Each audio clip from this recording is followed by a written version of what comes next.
Assalamualaikum warahmatullahi wabarakatuh. Alhamdulillah, jumpa kembali dengan saya, Ibu Semiati, di channel Semiati Hadi. Kali ini, saya akan menjelaskan tentang soal uji kompetensi kalian akuntansi tahun pelajaran 2024-2025, yaitu soal paket 4 UD Mawarkul. Di video kali ini, yang akan saya jelaskan adalah tentang bagaimana cara penyusunan income statement atau laporan laba rugi. Sebelum kita mulai, marilah sama-sama kita melafazkan basmalah. Bismillahirrahmanirrahim. Nah, ini adalah lembar kerja dari income statement atau laporan laba rugi yang akan kita buat ya. Untuk menyusun laporan laba rugi, ini datanya kita ambil dari worksheet atau kertas kerja yang sudah kita buat sebelumnya ya. Nah, ini adalah worksheet atau kertas kerja yang sudah kita buat sebelumnya. Dan untuk menyusun laporan laba rugi, kita fokus ke dalam kolom income summary.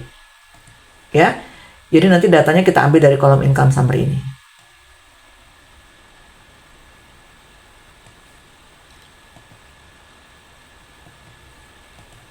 Baik itu angka maupun nama akunnya, ya.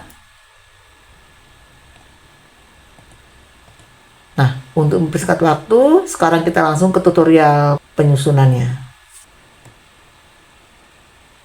Seperti saya sampaikan tadi, untuk menyusun laporan laba rugi, kita fokus ke dalam kolom income summary ya. Kita fokus ke dalam kolom income summary ini. Yang pertama kita akan menginput data akun revenue. Untuk akun revenue, ini yang kode awalnya 4 ya. Jadi ada sales, sales return, sales discount, dan free collected. Dan yang kita input itu yang masih ada nilainya saja ya. Kita mulai sekarang. Yang pertama ada akun sales, nilainya ada di kredit 2.138.351.000. Kita buat di sini, nama akunnya adalah sales, kemudian nilainya kita letakkan di sini.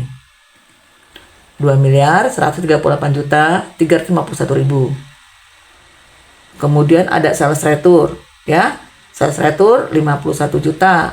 Kita buat di sini sales return. Nah, untuk sales return ini kita buat dalam kurung ya, karena mengurangi.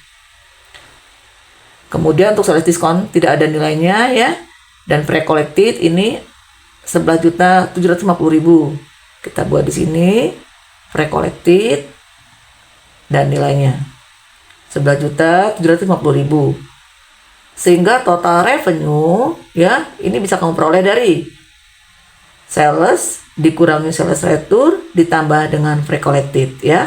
Totalnya 2.099.101.000. Berikutnya kita akan menginput data cost of goods sold. Nah, untuk cost of goods sold ini yang kode awalnya 5 ya. Jadi ada cost of goods sold dan ada freight paid ya. Kita buat di sini yang pertama cost of goods sold, kemudian yang kedua freight paid. Nilainya kamu letakkan di sini ya. Untuk cost of goods sold 1.155.900.000. Kemudian untuk freight paid 13.350.000. Nah, berikutnya cost of goods sold ini kita jumlahkan ya, atau kita total. Dan kita buat dalam kurung ya. Totalnya 1.169.250.000. Kemudian total revenue ini kita kurangi dengan total cost of goods sold ya. 2.099.101.000 ini kita kurangi dengan 1.169.250.000. Nah, ini yang kita sebut dengan gross profit atau laba kotor ya. Nilainya 929.851.000.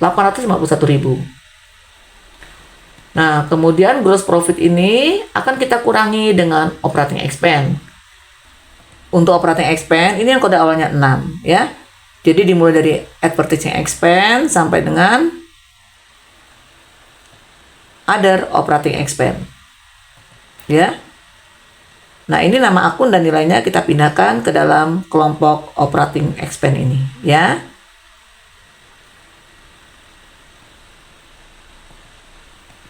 Dari advertising expense sampai dengan other operating expense ya. Kita sudah pindahkan. Bisa kita cek di sini. Untuk advertising expense nilainya 4.400.000 ya. Sudah sama. Kemudian telepon internet 11.400.000 ya. Sudah sama. Sampai dengan other operating expense 19.267.000. Nah, sudah kita pindahkan. Ya. Kalau sudah, kelompok operating expense ini kita jumlahkan ya. Kita sebut sebagai total operating expense. Totalnya ini kita buat dalam kurung. Karena akan mengurangi nilai gross profit. Ya. Totalnya 175.675.125. Kemudian gross profit ini kita kurangi dengan total operating expense ya. Kita sebut sebagai operating profit atau laba usaha. Nilainya 754.175.875. Kemudian untuk operating profit ini akan kita tambah dan akan kita kurangi dengan other revenue and gain dan other expense and loss ya. Caranya untuk kelompok other revenue and gain ini yang kode awalnya 8 ya. Hanya ada interest revenue berarti kita buat di sini. Namanya adalah interest revenue, kemudian nilainya kita letakkan di sini. 5.800.000. Kemudian untuk other expense and loss ya, ini yang kode awalnya 9. Kecuali untuk yang income tax expense ya tidak usah kita masukkan. Jadi kita masukkan hanya interest expense dan bank service charge aja. Kita buat di sini nama akunnya, kemudian nilainya kita pindahkan di sini. Untuk interest expense 37.800.000 ya. Kemudian untuk bank service charge 6.600.000. Kemudian kalau sudah other expense and loss ini kita jumlahkan. Jumlahnya letakkan di sini, dibuat dalam kurung. Ya, 44.400.000.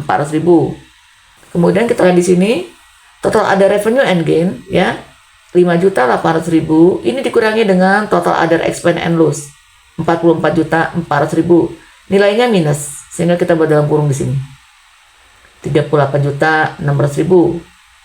Kemudian operating profit ya 754.175.875 ini kita kurangi dengan 38.600.000 ya.